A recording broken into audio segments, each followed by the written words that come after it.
What's up, guys? This is Tanner from MCpodcast, aka Meta Culture, and in today's episode, we're going to be going over episode 8 of Solo Leveling. And in this episode, it was more of a world-building episode in a sense, and more of an informational episode. Just because there's been a lot of action, a lot of fighting, and I think now they're trying to focus in on kind of explaining a lot of the stuff that's actually going on and going more in depth. Rather than just kind of progressing, through fighting and all this other stuff. But this is more of like an informational episode where you see Sung Jin-woo and Jin-oh basically talking about the guild and why he's recruiting them, and basically how they're going to do the 19 raids, where basically they're going to have a raid team of 2 people, which is Sung Jin-woo and Jin-oh, and the rest of the people are just going to sit there pretty much and pretty much get free money for clearing the dungeon. But other than that, it kind of skips forward to Cha-in, which is our heroine in this anime, and you kind of get a kind of glimpses of her and what she's doing. Just to show off, just the main heroine. Other than that, it kind of goes further on where Jin-oh is talking with his dad, which is a super rich company owner, and he kind of is giving, of course, more of the world building. What are the hunter associations like? What are the guilds? Why they're doing what they're doing, and just giving, making kind of the episode feel more serious and kind of give a reason to what is going on. And they're kind of just progressing the plot in this episode. It's also a precursor to this next episode, which is going to be super crazy. It's going to be one of the better episodes for sure. It's going to be another fighting one, so this is why this is more kind of like a laid back kind of like almost reunion between the 5 characters that were in the dungeon. Speaking of that, one of the guys there that were part of the first double dungeon, you kind of get an overview of his family and kind of like how he's doing now after that double dungeon, and they kind of go through all the characters that were part of that, besides one, but he was more of a side character for sure. But other than that, it kind of pans to 2 S-class heroes, basically talking about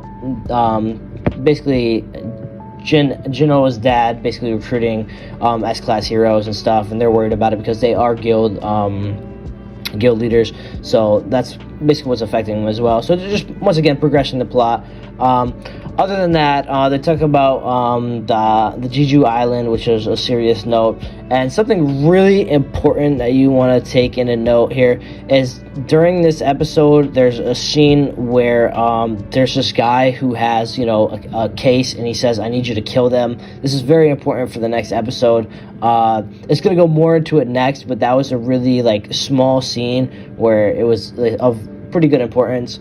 Other than that, it was definitely a cool reunion where you see Sung Jin-woo meet all these other raiders, and they kind of apologize for what happened to Double Dungeon and leaving him, despite him, guiding them through it and making sure they're alive. They kind of just left them to die, and kind of seeing them again kind of woke up some demons, so. But other than that, it's kind of like a precursor episode. There's going to be some convicts working with them. I know this seems a little weird, but basically there's going to be an overseer from the Hunter Association. I won't say anything crazy about this because there's going to be spoilers later on, but just know in the next episode it takes a twist, and it gets down and dirty for sure. But this next episode is going to be super lit. You're definitely going to see, once again, how the system works, how Jin-woo is going to be under pressure, and just, more development with the characters that were part of the double dungeon. And you kind of see Jin-woo transform into more and more of a different person, especially at the start of this episode where Sung Jin-woo was kind of over his mom. Just looking over her because he wants the elixir of life, obviously, so he can cure her eternal sleep. But his voice is so much different than it was a few episodes ago. His character development, the way they animate him, is just getting more and more different. As you can see, the way one of the hunters that were part of the double dungeon come up to him, they couldn't even recognize him. He's changed so much just because of how the system works and how legit putting stats into his level will literally change it physically and everything, and in every aspect, so which is pretty cool, and they took it in a literal sense.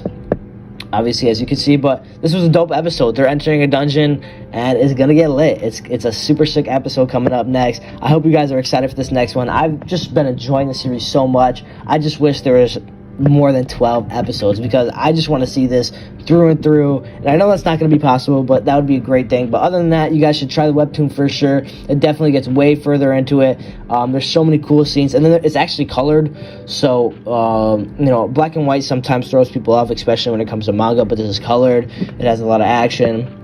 Isn't too much writing in the actual conversations and the webtoon and what's going on. So it is also a good read as well. So if you guys haven't watched that or tried that, definitely give it a try. But get excited for episode 9. It definitely gets lit. I'm super excited for this season finale and everything that's going to come to be. So, but this has been Tanner from MC Podcast. Deuces.